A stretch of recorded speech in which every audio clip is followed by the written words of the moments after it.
Hey you guys, good morning.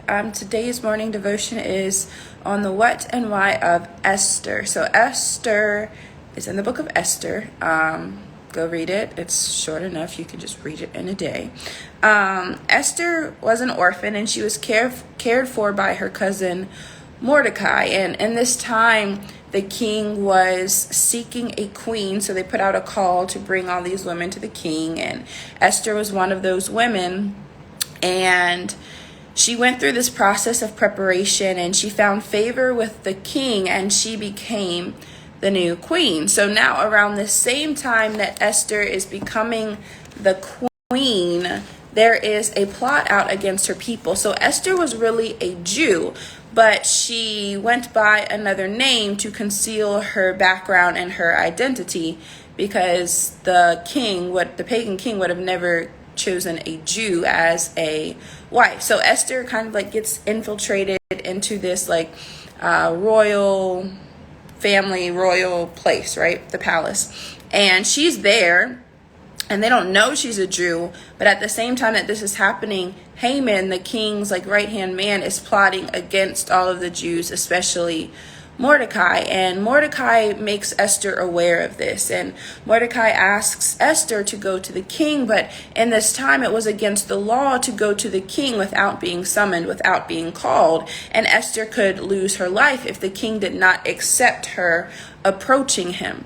So Esther is I don't know. I'm not going to do that. I could lose my life. I haven't been called into the king in so long. And Mordecai is just kind of talking to her. And he's like, don't you think because you're sitting up in this fancy palace that you are going to escape the fate of the Jews if these plans are carried forth? Don't think that your position is going to protect you from what is being plotted against the Jews. So eventually Esther comes around and she's like, okay, go ahead, tell all the Jews to pray and fast, and then me and my girls will do the same, and then I'll go into the king. So she's fearful and hesitant at first, but through Mordecai, that's why it's good to have real good people around us, people who can keep our head on straight. But Mordecai talks to her and eventually she agrees.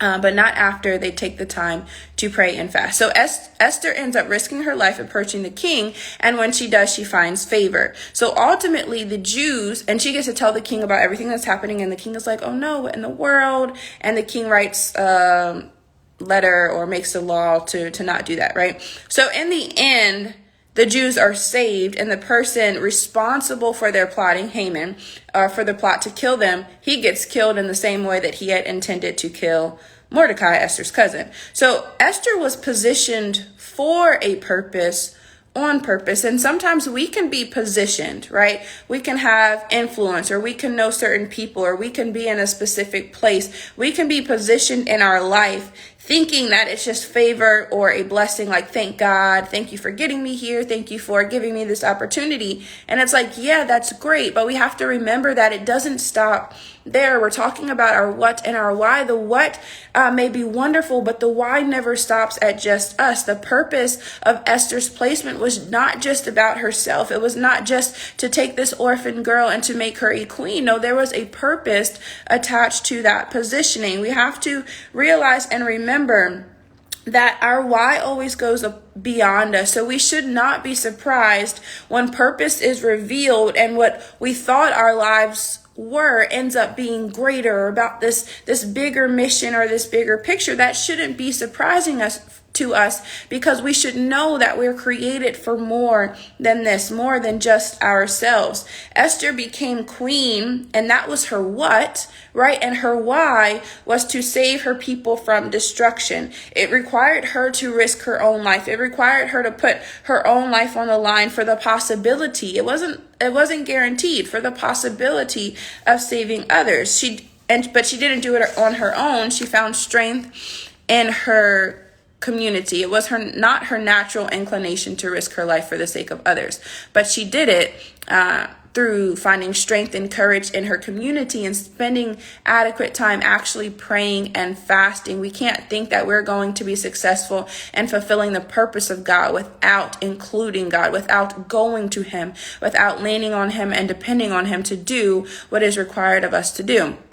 So she ends up doing this. She finds favor. Y'all, God doesn't get us to places so that we can live selfishly when we get there, right? He doesn't position us so that we ourselves and just us can enjoy the benefits of that positioning. That's selfish. It's not of God. The same favor that God can exhibit in our lives to get us into a place or to get us into a specific position is the same favor that he can then give to us in order to help us to save people when we get there, in order to help us protect people from disaster and destruction wherever he has allowed us to be. It's our job that when we are positioned and places of power or influence or just the ability to do something, anything, when we have that chance, that we then use that positioning to affect change, right? To save lives. And that's only going to happen if we actually trust God with the process, if we seek not to save ourselves, but to save others. So the question is, like, who have you been favored and positioned to save, to protect, or to deliver from the hand of the enemy? God wants to use all of us. And we are all positioned on purpose and for purpose.